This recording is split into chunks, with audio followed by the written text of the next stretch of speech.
Hi, everybody. Welcome to Smart Digital Parenting, Navigating Screens with Children and Teens. My name is Kerry Gallagher, and I'm here with my co-host. Hi, I'm Mikki Wilson. We're excited to be here partnering together on sharing some really crucial information with you and your family when it comes to our digital lives and making sure our families stay healthy. My name, again, is Kerry Gallagher. I serve as the Education Director for Connect Safely. I have also been a full-time educator, teaching and working as an assistant principal in public and private schools for over 25 years. I also am the mom of two teens, ages 14 and 17. So I'm very much in the thick of this every day from lots of different perspectives. And I'm really thrilled about Connect Safely's partnership with PTA. And here with me is Mikki. Hi, everybody. So again, I'm Mikki Wilson, and my role with National PTA is I am the PTA Connected Ambassador.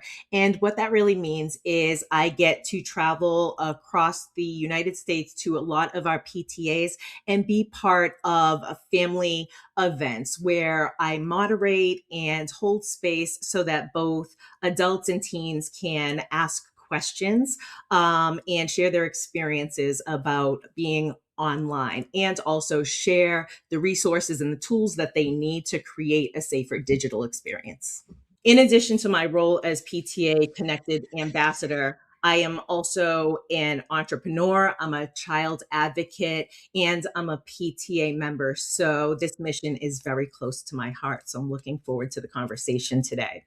And so let's begin. Kerry, I'm going to toss it over to you. Our first question is from a PTA Youth Council member. Hello, my name is Princess, and my question is, what are the most common financial scams that specifically target kids and teens, and what can we do to spot them before we fall for them? This is such a great question from Princess. I think our scam artists that are out there have become very creative in the ways that they're getting access to us and to our kids. And AI is helping them right now. So the newest scams are ones in which scammers are utilizing the power of AI to make their content more convincing. Some examples of these would be fake influencers and deepfakes. So I don't know if our audience has encountered this, but there are entire Instagram profiles, entire TikTok profiles that are not even real. A real person never appears. It's an entirely AI generated influencer, so to speak. Sometimes these accounts can also be deep fakes of celebrities. So it could be your teen or adolescent's favorite athlete or their favorite musician or their favorite actor or their favorite really anything. And they'll draw users into this fake account. And again, this isn't an account that is sponsored or approved by the actual person. On that deepfake account, they'll promote fake products and they'll convince their followers to purchase the fake products in order to get their financial information from them. And that's how the financial scam will be perpetrated. Another great example is some synthetic media that can be produced in gaming. So in a DM or a private chat within a gaming platform, there could be a AI generated bot that starts chatting with a gamer who's a child, convinces them to click a link within that DM, that private chat that leads them to a fake environment that looks like the game, but it isn't. And then from there, they get them to buy game currency or other things that kids are interested in getting, again, to gain their financial information. And then another example, which is just really media literacy related, is that kids are served up with all kinds of content that's AI generated content in their feeds that may not necessarily be aimed at getting their finances, but it's false information. And so they may be basing some decisions on that false information that could lead to a financial loss down the lines.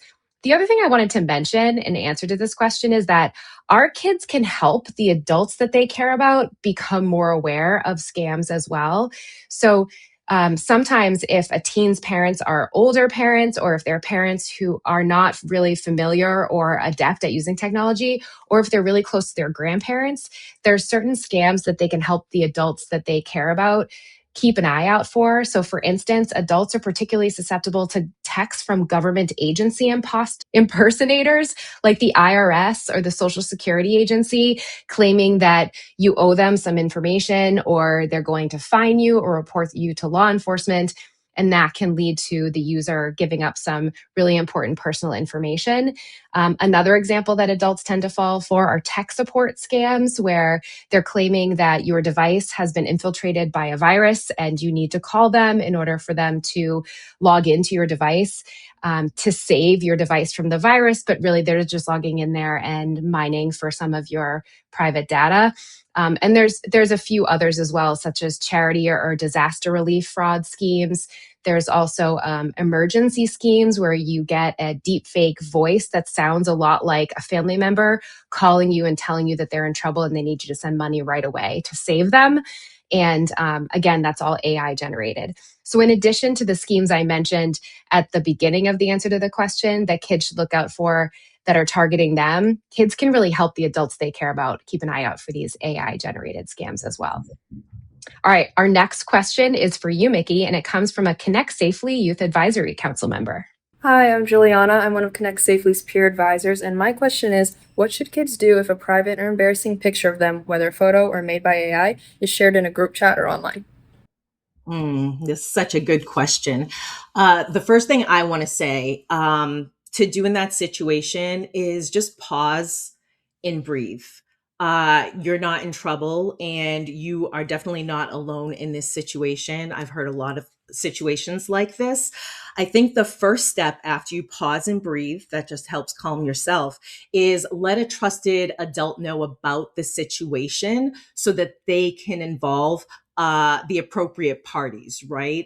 Whether that is the school principal down to legal authorities if necessary. A trusted adult, it could be a parent or a caregiver, but it could also be someone like a trusted teacher, again, a principal, a coach, or even the parent of a friend, right? That close family friend. Next steps I would say is don't forward or respond publicly or even escalate the situation emotionally, right? We're trying to stay calm and take some steps so that we can take proactive action. I would say save the evidence if it is appropriate for the situation, right? Document screenshots, usernames, timestamps. But the first feature that's always available if it is not an intense situation is use the platform reporting and blocking tools if that's more appropriate, right? I hear teens always talk about, I blocked the person that said something in the comments, right? I didn't respond to the comments, or they use those other safety features that kind of give more privacy to maybe a public account. I really want to reinforce, especially for teens, that asking for help or support is a strength. It is not a weakness when you ask for what you need. Again, we can take those proactive decisions. And in National PTA, we often refer to 3 Ps. We're trying to be practical, positive, and proactive in any of these situations. So again, I just want to emphasize that have ongoing conversations. It always starts with a conversation, usually those conversations about how we're using platforms, how we're using digital media, that leads to what we need before something actually happens. So that's how I would approach that situation. Kerry, I don't know if you have anything to add to that. The only thing I would add is that it's okay to start by reaching out directly to the person who shared the photo and tell them that you're uncomfortable with what they shared so that they're clear moving forward about what your boundaries are for what's acceptable and what's not. And it could be that as a result of that very simple conversation, that person kind of retracts the photo and apologizes, and it could actually be over. So you could go those further steps that Mikki shared just to get the support that you needed, or if that conversation doesn't go well and you need some additional steps to be taken. But remember that you are empowered to take control of your own relationships with your friends. So if it's a friend who did that or a classmate or something else, don't be afraid to have that hard conversation in a nice, calm way with that person, because maybe they didn't realize it wasn't appropriate to share that image, and you can be an important person to teach them that life lesson so they don't do it again in the future. Oh, such a great point. Each one teach one. I love that. I love that Yeah, it's method. great. This next question comes from a local PTA leader. How can parents help their kids if private information or photos have been shared without their consent? Yeah, really good question. And I think it's a great one as like the next step forward to the one you just answered, Mikki, because if it happens to our kids and they do come to us because we're the trusted adult, like you suggested, Mikki, then what do we do? What's the right move? First thing to do is to acknowledge their feelings, because if they're coming to you about it, it's something they're worried about. Just remember that the thoughts about it have already been rolling around in their heads and in their hearts for a while before they've decided to come to you. And it took some courage to come to you in the first place. So acknowledging their feelings and letting them sit in their feelings for a little bit before you move into problem solving mode is really important. They might just need the emotional support to start. Ask them if they're ready to move forward with a solution before you kick into that mode. As a parent, I can tell you this is a mistake I still make. I move into problem solving mode very quickly. And I think it's common because we want to fix things for our kids, especially when they're hurting. And it's something that I'm always working on. So just know that that's something that I'm focusing on and that all of us can work on as parents. The next thing to do is to ask them what solutions they've considered. So have they considered talking to the individual? Do they know the person personally, or is it a stranger from online? Have they considered whether they want to report it to their school? Will it impact their life at school because of people who they go to school with know about this? If it doesn't impact school, but maybe it affects one of their teams or another group that they're a part of, how do they want to handle sharing that information with the people in that group so that they can still feel comfortable going to school, going to practice, going to rehearsal, going to their community service group, wherever it might be that they have those important communities that are a part of what kind of keeps them feeling stable day to day. And then make sure that before you enact any of these solutions, you sort of have your child's blessing. So they know what's going to happen. They're going to be a part of that. They maybe even are, if it's an email that you're sending, they're on the email thread, so that and you note that they're on the email thread to the person you're sending it to. So everyone's a part of the conversation the whole time. Of course, that's age appropriate. But for the most part, middle and high schoolers like to be a part of their own solutions. And so including them in those phone conversations or email conversations is important. And then finally, if it is something that rises to the level of reporting it, because it's a private photo that is compromising, it's something you could report to NCMEC's cyber tip line. And if you were just to search NCMEC cyber tip line, it would come up right away, the first results in any search. And it's easy to call or report it. And they can support you with getting the image removed if it's something that's been posted online, and reporting it to law enforcement if that's a step that makes sense. Also, I think it's important for parents to understand that what we consider private and what our children consider private might be different thresholds. And so a child may come to you with something that they consider kind of compromising, and you're kind of like in your head thinking, why is this a big deal? But if they're coming to you, it is a big deal. So we need to operate as if it's a big deal, even if it doesn't meet our threshold for privacy. And we need to move forward according to that reality, the reality that they're growing up in, and that they're being socialized in. Mikki, anything else you could add there? Yeah, I have a couple of quick points, but I think overall what you shared was great. Is once you determine what has been shared, you can then decide what the appropriate next steps are. Some things I'll always touch on again is reminding both teens and parents and caregivers that you have access to the platform's reporting and blocking tools. Again, if that's appropriate, documenting things. I would say go in and review privacy settings if that's relevant to your situation once things happen like this. I feel like once something happens, it's always a reminder to us to how to kind of tighten up those boundaries around us, even digitally. And I would encourage discussing strategies for preventing potential further instances or situations from happening. When I am talking to families, I love promoting a tool that we have as part of PTA Connected, and it's called the Smart Talk. And I like that tool because, again, it centers around having these preventative conversations, and it has a really cool tech agreement. So it echoes what you're saying, Kerry, in that the agreement can be made between teens and their parents or caregivers, right? So it's not just the parent or the caregiver deciding, it's really having that talk together so you can decide together the steps going forward. And again, yeah, I agree with you. It's totally empowering. Mhm. One more thing I was thinking of when you mentioned prevention that I probably should have said in my answer is that something that I've done with my children and even with my students that I work with every day is when I ask them this question, they think the answer that adults want them to say is, oh, I just block them. And so that's their default answer. They answer very quickly. But the truth is, in reality, this happens most often between children who already know each other and have a relationship. And so they don't feel like they can block them because they're going to still see them the next day. They still have mutual friends. They can't block them when they're in a group chat because then they couldn't participate in the group chat with the rest of their social group.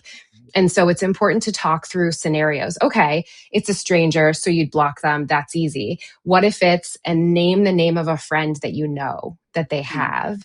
What if it's Michael? What if he did it? What would you do? Right. And that's going to cause them to pause. And that is a really healthy conversation for you to have to help prepare them for when and if this does happen in a situation that they didn't expect. And I think one thing that I always say to my kids is that you can always come to me and I will not freak out. And I said, I will be feeling emotions. And there may be some things that I do where I'm expressing emotions. It's because I love you, but you can remind me that we had this conversation and that I promised I wouldn't freak out. And so it's a two-way street. I also have said to them, if you have friends who are afraid to tell their parents, they can always tell me and I will help them figure out how to work it out. And generally what I mean there is I will help them figure out how to tell their parents. But if they need a safe adult and their parent, they have friends whose parents are not their first thought, I would like to be the person to make that connection so that that family can come together in that circumstance.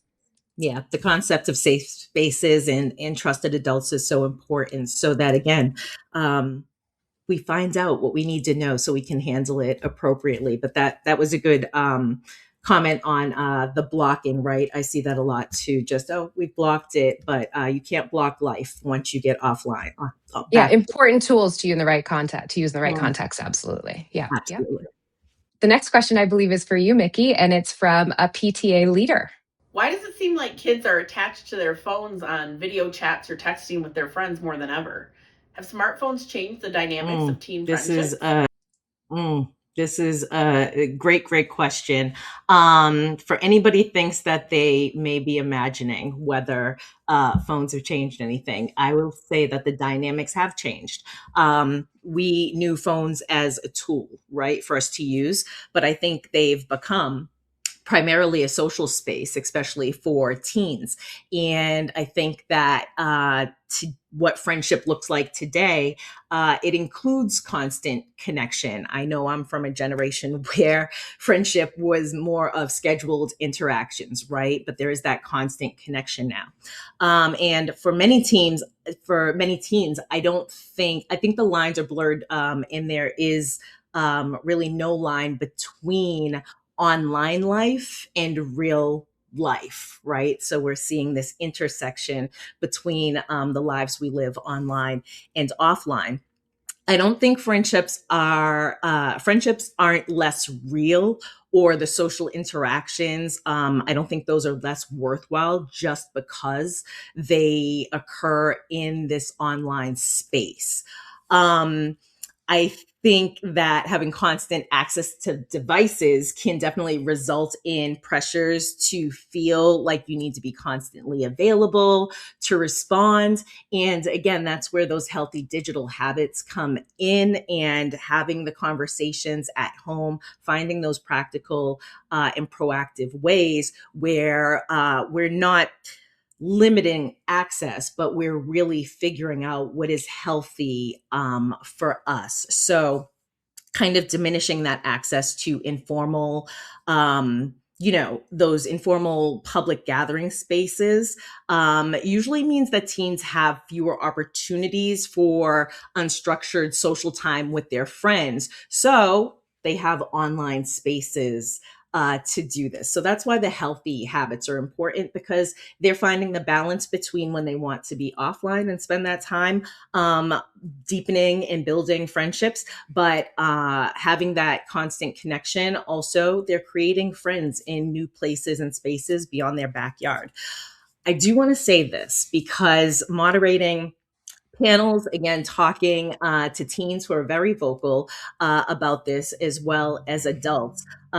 I want to touch on again that adult modeling really matters here, because our kids at especially at those impressionable ages, but really at any age or stage, they really notice our device habits. They are quick to point out the device habits of adults. So as we see more adults increasingly attached to their phones and devices, I'm seeing situations and hearing and asking teens to share their experiences where teens are actually teaching their parents how to use social media, right? They're helping them figure out what is real information from misinformation. They're teaching them how to use some of the safety features on the platforms. And so again, adult modeling matters, but it also then comes back to we're using the technology together and we're having those conversations and really learning each other's experiences. So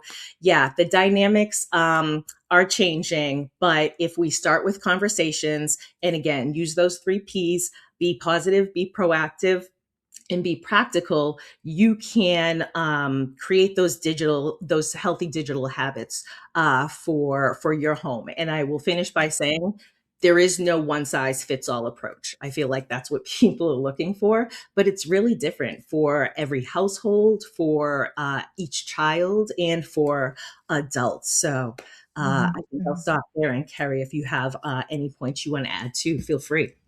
Yeah, 2 scenarios with this that I have encountered that are fundamentally different than the way my friendships unfolded in my adolescent and teen years are that I find that kids are sometimes spending hours at a time on FaceTime with each other or on a video chat, and they just like carry each other around the house.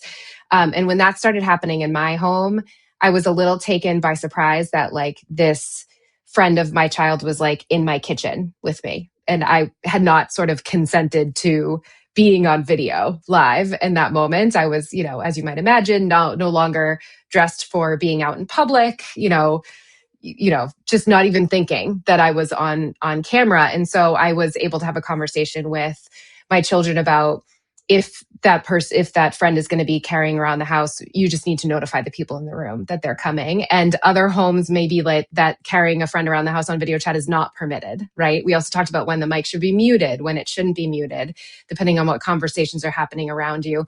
But also, it's an opportunity as a parent when that child appears in my kitchen while I'm there, I can pop into the frame and say like, hi, and make a connection with my child's friend so that I'm able to help also nurture that relationship and help my child understand that a relationship with your friend is also means that like your parents are a part of it and we're all part of this community together and I'm supporting you and I'm supporting this friendship because I support you.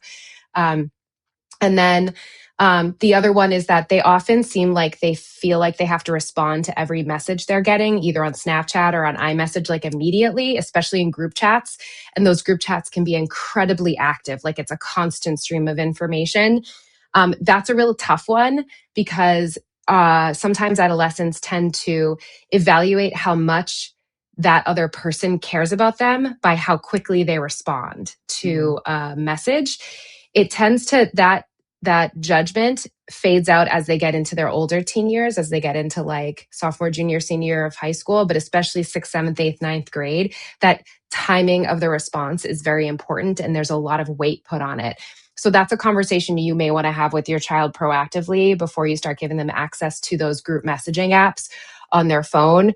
and making sure that their friends know that like between the hours of like 6 and 7:30, I have practice and I don't have access to my phone. So if I don't respond, like you have to know that I've been at practice and it isn't about that. Or my parents don't let me have my phone at the table during dinner and there's absolutely nothing I can do about that. Or my parents take my phone from me at 9 p.m. and so I won't respond after.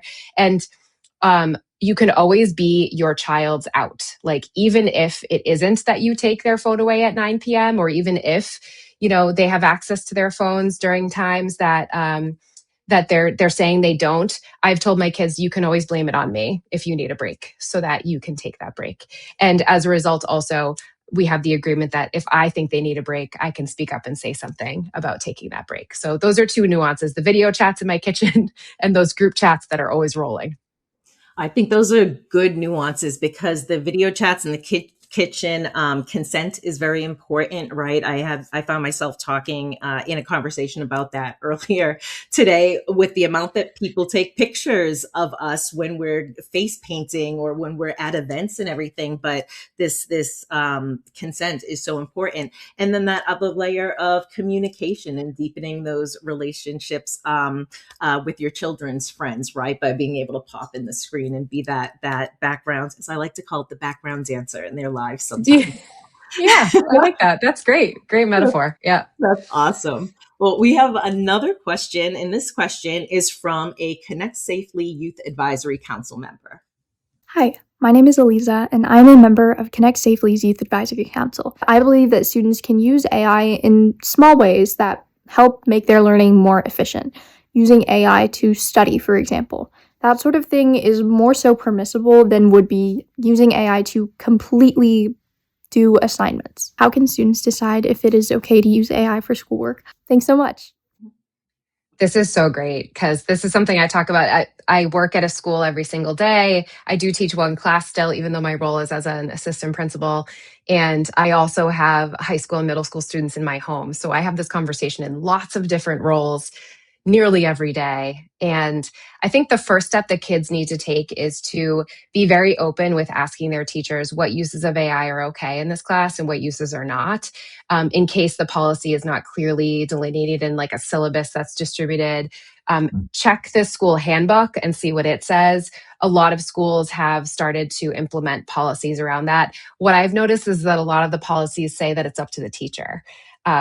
That isn't true across the board, but it is a very common practice. And so asking the teacher directly and from a place of curiosity is important. Some teachers will say it depends assignment to assignment. So you may need to ask for each assignment if you're planning to use it. But I think Elisa, the way you frame the question is great. We recently had an instance in my school where the teacher asked us about a use of AI that a student was using in class, not necessarily to answer the question outright, like to generate the entire assignment, but using it as a study tool during class time. And I think that's an interesting nuance, right? Because I think using it as a study tool when you're at home and you don't have access to the teacher makes a lot of sense, as long as it's not generating the assignment. But using it as a study tool when you're in the classroom and you could ask the teacher, right, who's a human expert, and you have the opportunity for human connection, that might not be the best choice.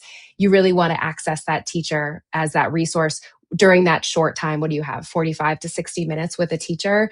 Not even every day. Most schools, it's 3 to 4 days a week. So I think knowing the nature of the use, are you using it to do the assignment for you, or are you using it to help you learn, right? And in what context are you using it? Are you using it when you're by yourself and other resources for learning are limited? Or are you using it in a context where you have lots of other resources around you, like classmates and teachers and tutors and learning coaches and other resources that schools have available? Other uses that I think are great are proofreading and feedback on assignments. I think asking it to come up with a study guide for you, knowing you have a test coming, asking it to, once you've typed something yourself, asking it to do a little proofreading and make suggestions. But then remember, after it proofreads and makes suggestions, you choose which ones to implement and which ones not to implement, knowing that the AI is not you and you're the one being graded on the assignment. The AI is not getting the grade, you are. And so it has to represent your work. It's also good for accessibility support. If you're someone who, while you're reading, it helps for you to listen to what you're reading, you could ask AI to read along with you a text so that you could hear it and read it while you're kind of marking up your book or your article at the same time. If you just learned a new math in pre-calc and in class it seems so clear and you thought you'd be good to go when you got home, but then when it's time to do your homework, you're struggling to remember it and you need help clarifying the concepts, I think it's okay for reteaching when you're alone at home. I think all those uses are great. Asking it to do that pre-calc homework for you, not okay, because you're still going to have to take the test later and that's not helping you learn. Asking it to write the essay for you, not okay, because if you're asked to explain your reasoning in a paragraph, or if you're asked to take that essay and turn it into some kind of explainer video or cartoon later, you're making it much harder for yourself down the line. So knowing those nuances can help you make the decision, but always start by asking the teacher which uses they're comfortable with and which uses they're not. Mikki, anything to add on that one? No, I think you hit. I think I learned some things there too, Kerry. Like I have nothing. Those were good ones to hit for sure. And I think what I just heard from myself personally is that it's a tool. It's a tool. AI is a tool that can help you, right? But it can't take the test for you at the end of the day. So I thought that was great. A great share. Yeah. And I think the other thing for kids to know about the use of AI in school is that the adults, we're trying to figure it out right now too. So if you ask an adult and their answer is really different from another adult, just know that's because the adults are trying to figure out how this fits in school in the proper ethical way, at the same time as you're trying to figure out how it fits into your schoolwork in a proper ethical way. So the more we're talking about it together and we're teaming up, the better to make this work for all of us in a way that's going to help us the most and hurt us the least. I think our next question is for you, Mikki. This is from a PTA Youth Advisory Council member. So, as youth, especially during this day and age, lots of us like to play games, and we like to use in-game chats to engage with other players. What are some of the biggest risks that we should watch out for? And how can we ensure that the youth are staying safe online while still engaging with and being part of the community? Oh, such a good question, Ian. Gaming is also social, right? And we know again that connection has real benefits, but there definitely are big risks. And I think some big risks off the top of my head are the oversharing of personal information, right? Being careful who you're sharing your info with. We have discussed like harassment and toxic behavior online. That's a big risk. And this pressure that I hear to move, the chats that are happening on gaming platforms offline. So those are some of the biggest risks that I've picked up in some of these more recent conversations. And I think the most important thing to do, because I'm going to always center it back to having conversation, right?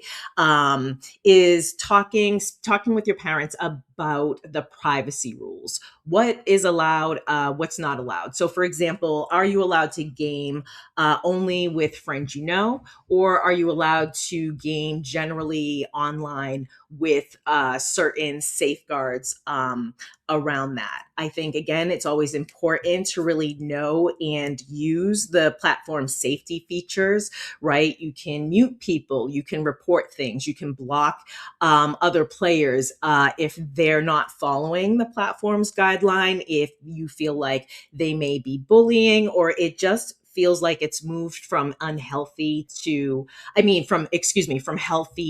unhealthy, or even toxic. And I would say, when you're gaming online, trust your instincts, right? If you are uncomfortable, discomfort is an actual signal. So again, reminding you, don't share your personal information online. You want to try to prevent that. And if something feels off, again, tell a trusted adult.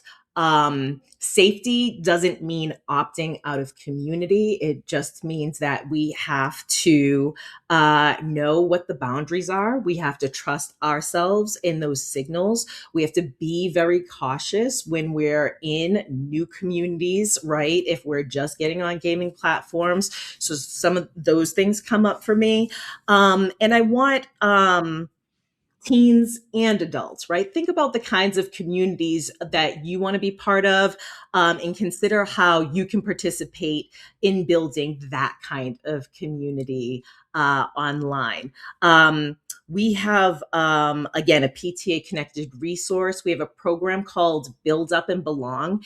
And that program really gives great resources and tools and really helps create discussions around how to build more safe and positive online communities, and especially when it comes to gaming. So I think those are the things that come up for me. I know gaming can be great. Gaming when I was a teen is a lot different now. There is a community component to it, but again, I think it starts with a conversation.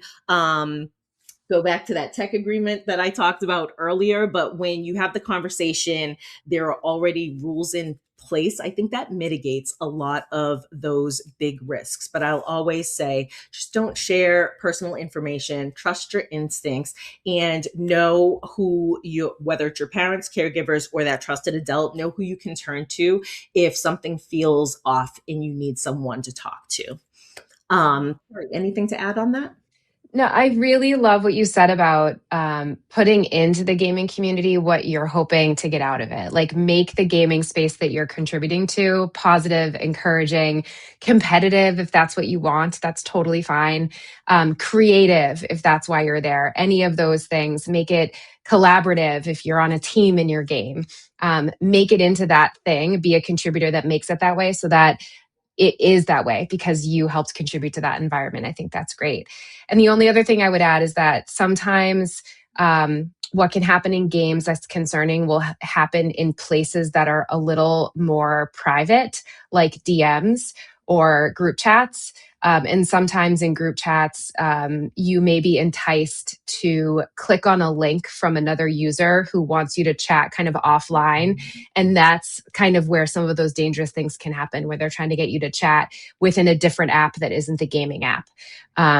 So beware those requests. If they want to talk with you in a place that's more private, ask yourself, why does it have to be private in order for them to talk to me? Can't they talk to me right here on the game? And could their motivations be something that are really not a place that I want to go? So that's sort of my gamer beware. But enjoy those competitions and collaborations and communities, just like Mikki said. Totally. Gaming, when you think about it, right? Games are supposed to be fun. So that's the spirit that we are trying to bring to gaming as well. So in that awareness too, that sentiment is very important. I think our next question here is from a local PTA leader, and it's for you, Kerry.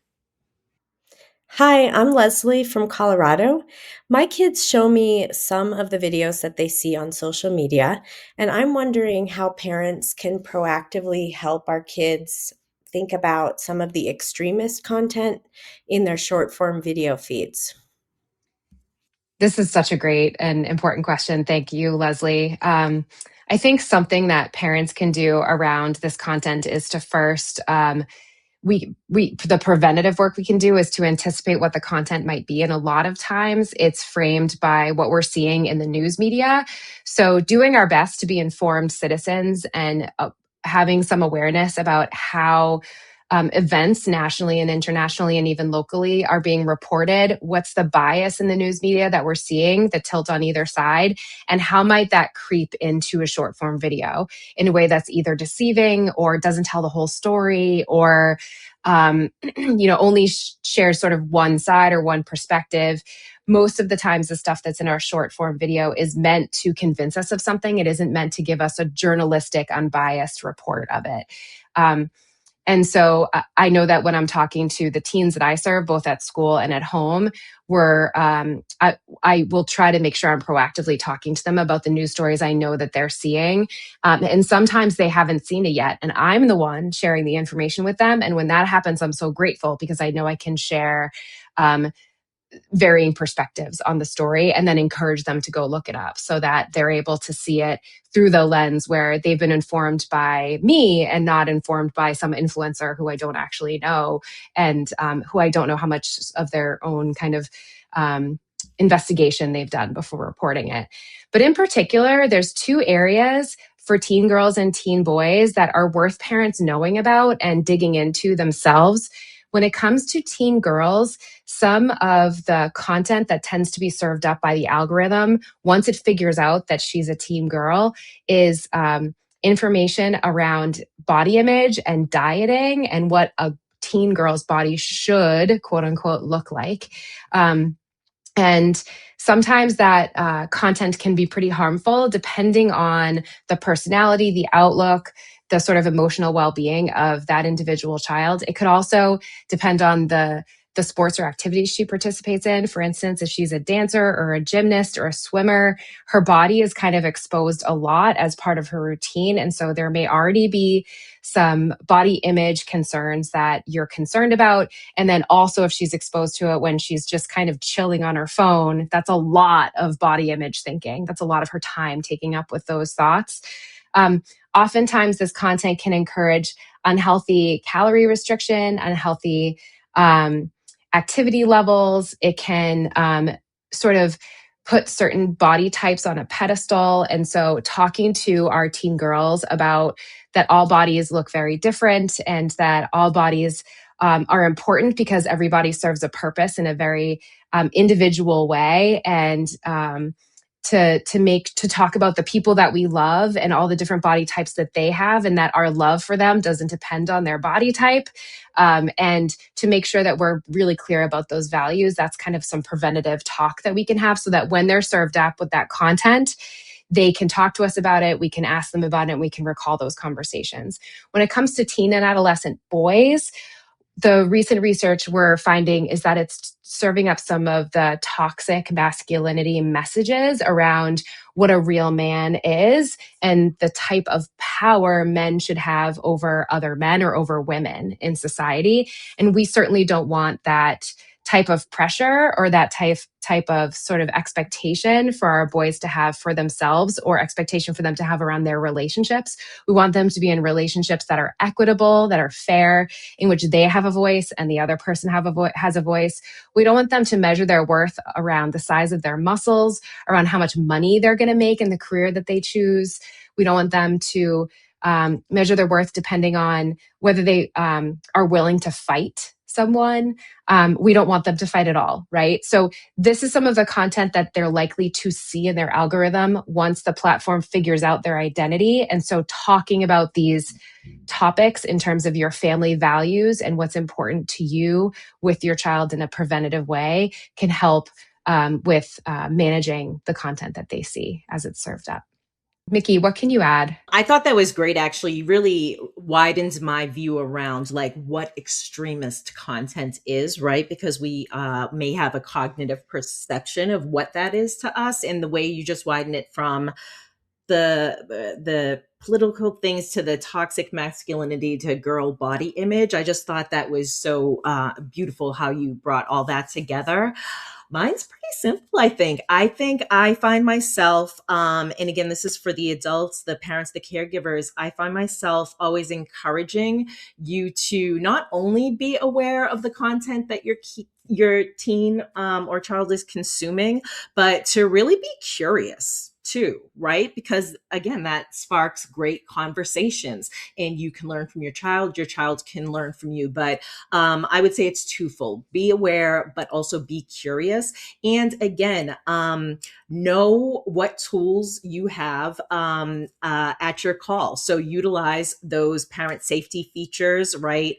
I'm thinking of things like family pairing in particular. I know Instagram has Instagram teen accounts now, and some things like that really, again, keep keep their focus on what they like to consume for content and what they like to learn, and kind of narrows out that extremist content on either side. I think it's important to help your teen understand how the algorithms work. But again, I will share a funny little story in a second. I think it's important to know how the algorithms work and push the content to their feeds, right? Because the algorithm really helps them curate what they're seeing on their timeline. And we want to make sure that what's on their timeline matches those values that you just brought up. And worst case scenario is use the algorithm reset tool if you need to. Again, if that extremist content is coming into the timeline, you can always reset the algorithm.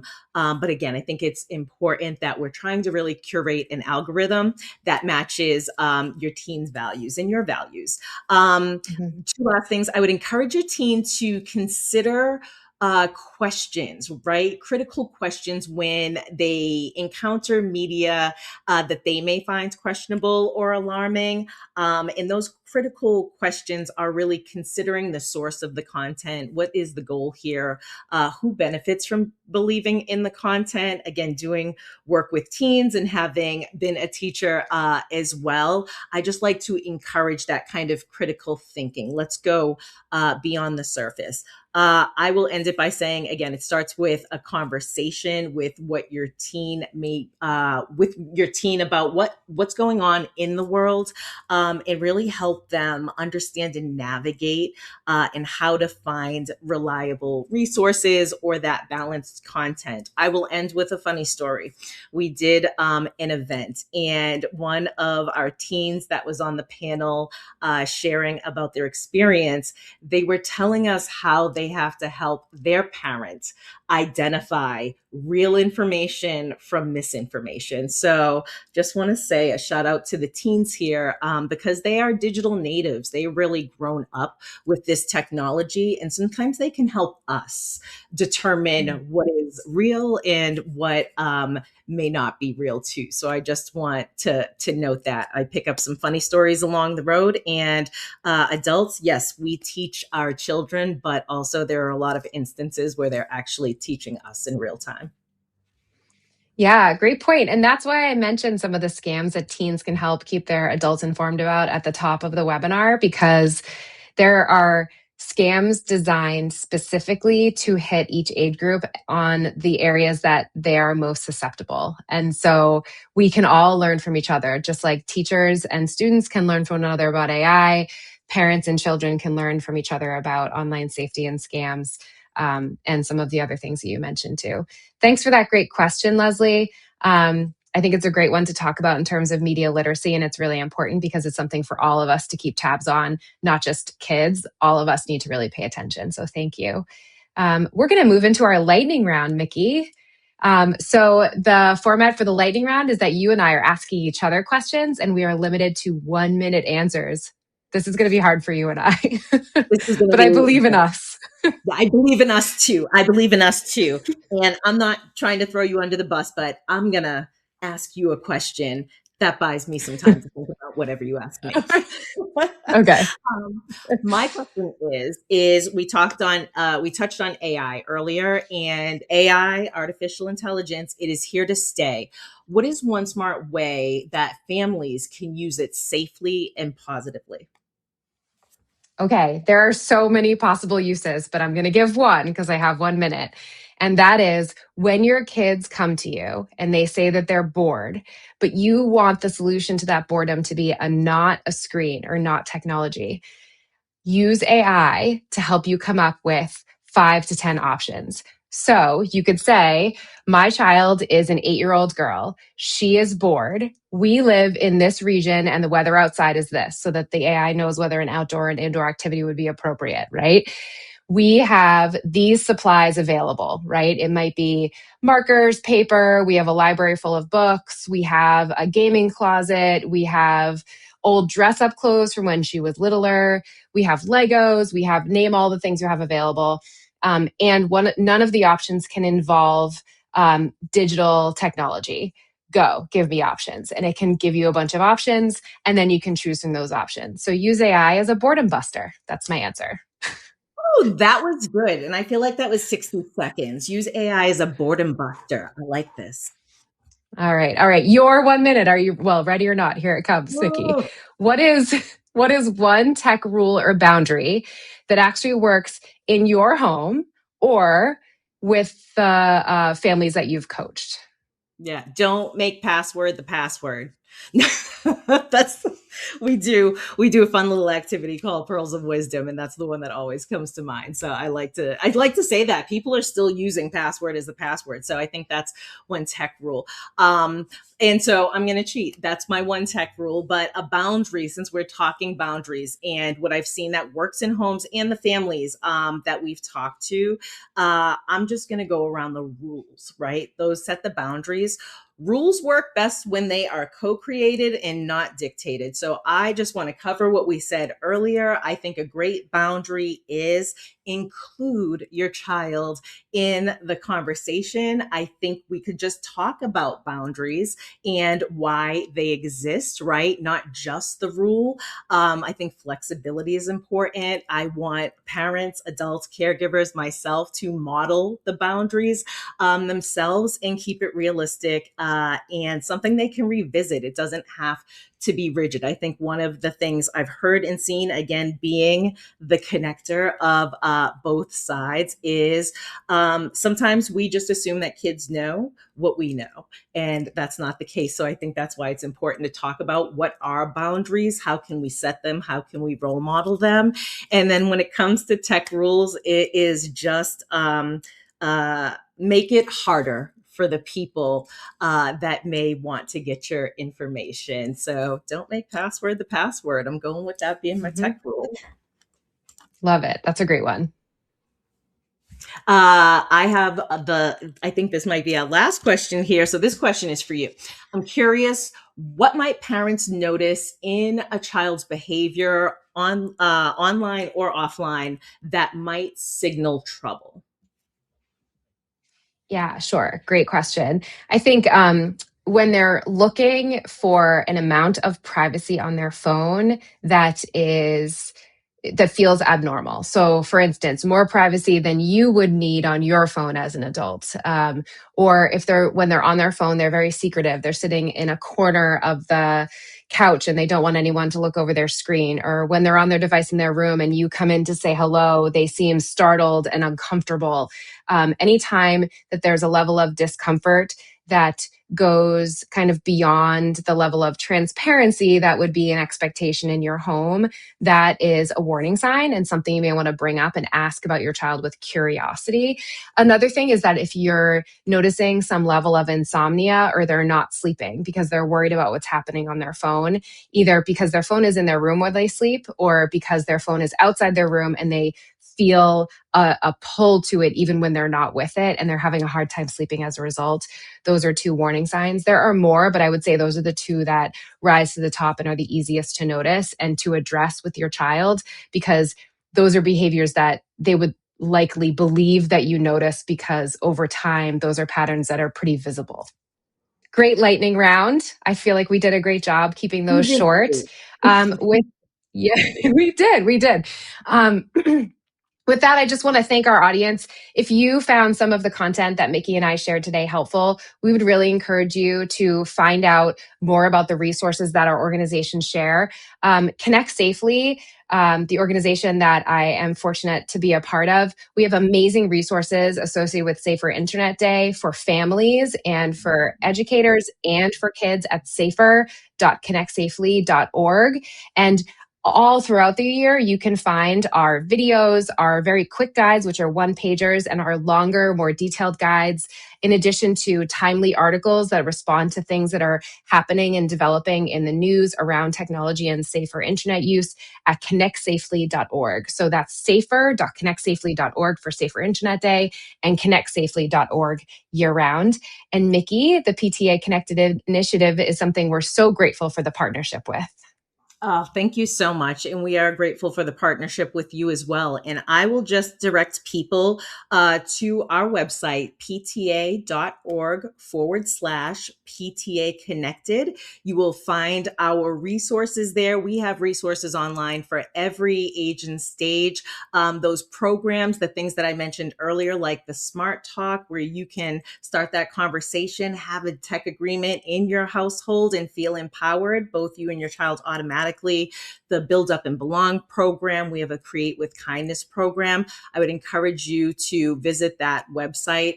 Find the program that works for you. There's more resources and tools. But again, I just want to end by saying, start the conversation, keep it positive, proactive, keep it practical. And I really just want to remind parents, I know we're layering in addition, we're adding on an additional layer of parenting, right? This digital parenting. Those tools are there to help you navigate this. You're not alone, and there is no one size fits all approach. So again, visit us if you need some resources in your household or in your school or in your community. That's great advice. Thank you. Mikki, it's time for some final thank yous. What do you have from PTA and their supporters? I would just like to thank our sponsors that help us make this work possible. So thank yous to TikTok, Discord, AT&T, Google, and Norton. Those are some of the partners that have been working with us to make this possible. And on behalf of Connect Safely, I'd like to thank our supporters, which include Amazon Kids, Discord, Google, Meta, OpenAI, Roblox, Snap, TikTok, and of course, National PTA. My name is Kerry Gallagher. I'm so grateful for the time you spent with us, and I'm so grateful for Mikki Wilson for being my co-host. Thank you, and happy Safer Internet Day.